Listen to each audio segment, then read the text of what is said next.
Bonjour, bienvenue dans cette nouvelle vidéo et comment améliorer ses performances intellectuelles et cognitives en seulement 20 minutes. Oui, vous avez bien entendu 20 minutes. Alors je vous rassure, ce n'est pas une déclaration type putaclic ou un truc pour attirer votre attention. Il existe bien un moyen très simple qui permet en seulement 20 minutes d'augmenter les performances cognitives, notamment chez les adolescents et les enfants. Donc une implication directe dans l'éducation. Alors ce moyen a un lien direct avec les habitudes qu'avait Steve Jobs, donc le créateur d'Apple, Jack Dorsey, donc le créateur de Twitter, et Jeff Weiner, le patron de LinkedIn.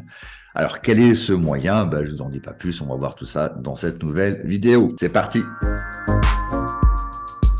Une étude en neurosciences qui a été publiée en 2009, donc ça commence un petit peu à dater. Cette étude a été réalisée auprès de une vingtaine d'enfants, de 8 à 11 ans, dont 8 filles, et donc qui ont été mises sur un tapis roulant pour simuler une marche motorisée à 60% de la fréquence cardiaque maximale estimée, suivi de tests cognitifs une fois la fréquence cardiaque revenue à moins de 10% des niveaux d'avant l'exercice. Et le résultat qui a pu être constaté, c'est que après seulement 20 minutes de marche donc sur ce tapis, ces 20 minutes de marche ont montré une amélioration significative des performances cognitives, et c'est ce qu'on peut voir ici sur ce schéma.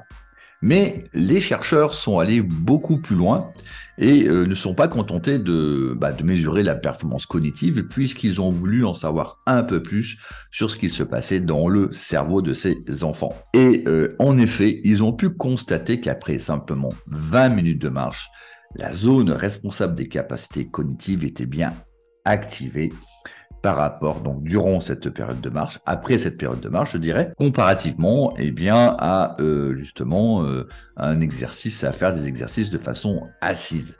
Donc, c'est ce qu'on peut voir clairement sur ce dessin.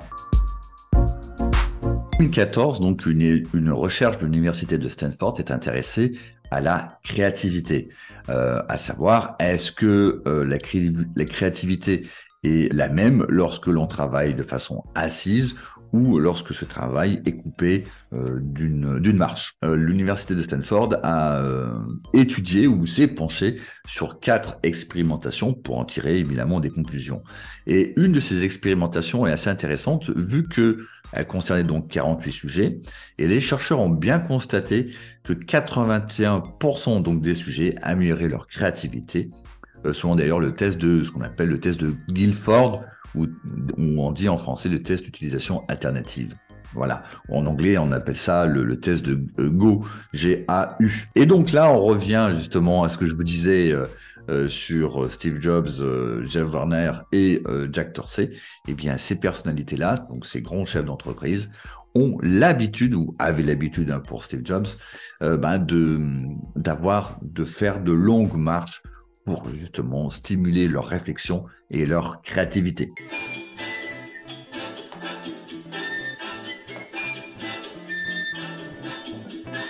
C'est un nouveau concept que j'ai inventé. Alors là, c'est pas la marche, c'est la danse. Alors là, je vais être un QI. Il n'y a pas encore d'études, mais ça va venir. Et une étude qui a été menée en 2018 s'est interrogée sur le bien-être au travail et la marche. Donc on change un petit peu de champ, mais finalement les conclusions restent toujours aussi intéressantes. Et donc cette étude a été menée en 2018, et donc cette fois-ci, elle ne s'est pas intéressée à la créativité, mais à la capacité de concentration.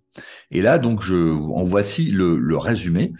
Les participants des groupes promenade, donc la marche dans le parc, donc N51, ça veut dire qu'il y avait 51 participants, et de relaxation, ça veut dire qu'il y avait 46 participants pour l'exercice de relaxation, ont été invités à effectuer un exercice de 15 minutes pendant leur pause déjeuner pendant 10 jours ouvrables consécutifs.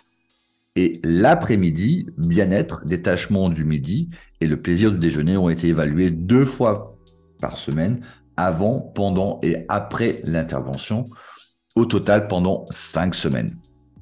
Et donc les résultats de l'analyse à plusieurs niveaux ont montré que les promenades dans le parc à l'heure du déjeuner étaient liées à une meilleure concentration et à moins de fatigue l'après-midi grâce au plaisir. Alors, on pourrait se poser la question, mais comment se fait-il qu'une simple marche, même de 20 minutes ou voire même 15 minutes, améliore, en tout cas de façon significative, les performances cognitives? Eh bien, tout simplement, cela s'explique par le flux sanguin qui est augmenté vers le cerveau. Donc, le flux sanguin est plus important au niveau du cerveau et donc, il y a une meilleure oxygénation du cerveau et au final, les capacités cognitives sont améliorées. Alors évidemment, ça c'est purement théorique, mais on a pu le constater dans une étude auprès de 15 participants, toujours en 2008, qui a été menée. Et là, on a mesuré les performances en position assise, donc durant 4 heures, et en position assise, coupées de 2 voire 8 marches consécutives. Cette étude conclut bien, les pauses de marche régulières préviennent la baisse du flux sanguin cérébral associée à une position assise prolongée. On pourrait penser qu'il suffit en fait de faire des marches régulières de courte durée pour améliorer les performances cognitives et donc si on fait une application au niveau scolaire, d'améliorer les résultats scolaires. Ça voudrait dire que finalement, si on permettait aux enfants et aux adolescents, en tout cas aux élèves, de pouvoir marcher de temps en temps, eh bien, leur performance serait automatiquement améliorée. Alors, oui, bien entendu, alterner son travail de marche régulière est une bonne habitude. Alors c'est vrai que c'est un réel plus. Mais aujourd'hui, les chercheurs ont encore du mal à comprendre les mécanismes entre l'activité physique, donc comme la marche, et les effets sur les performances cognitives et notamment la mémoire. Une étude de 2002, donc publiée dans la prestigieuse revue Nature, différents types d'activités physiques ont été testés, notamment en longueur, en temps et en intensité.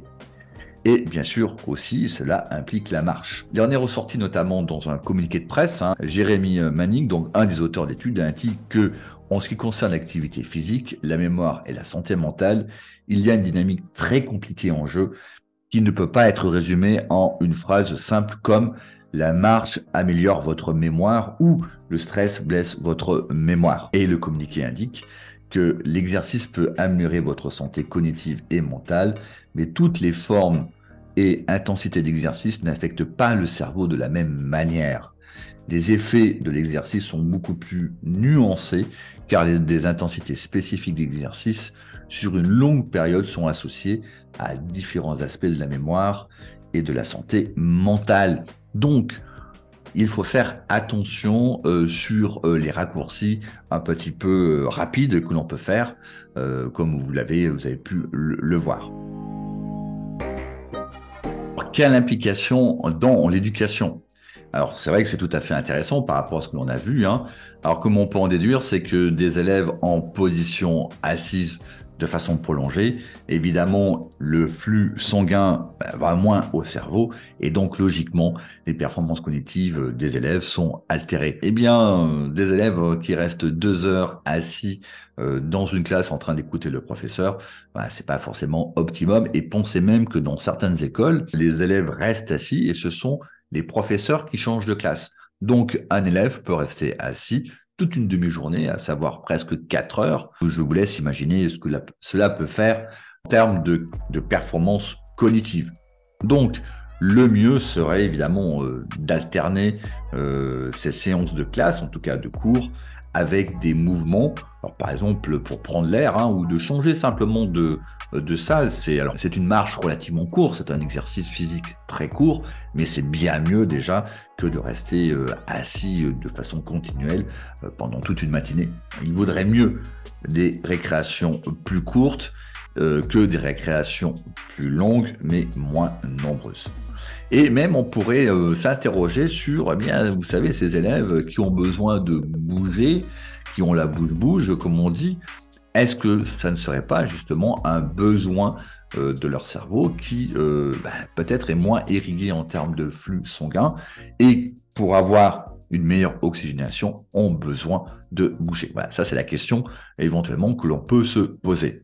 Et aux USA, il y a même un mouvement qui s'appelle Move to Learn, c'est-à-dire eh bien bouger pour apprendre, qui encourage justement les élèves à se lever. Alors dans un cadre évidemment bien défini, mais qui encourage à bouger, à prendre des récréations pour justement stimuler leur performance cognitive. Voilà, c'est tout pour cette vidéo. Bon, j'espère que vous avez été instructive. Merci de m'avoir écouté jusqu'au bout. Un like si vous avez aimé. Évidemment, les sources de ce que je dis sont dans la description de cette vidéo. Pensez à télécharger le guide gratuit. Et puis, je vous dis à très bientôt. Ciao!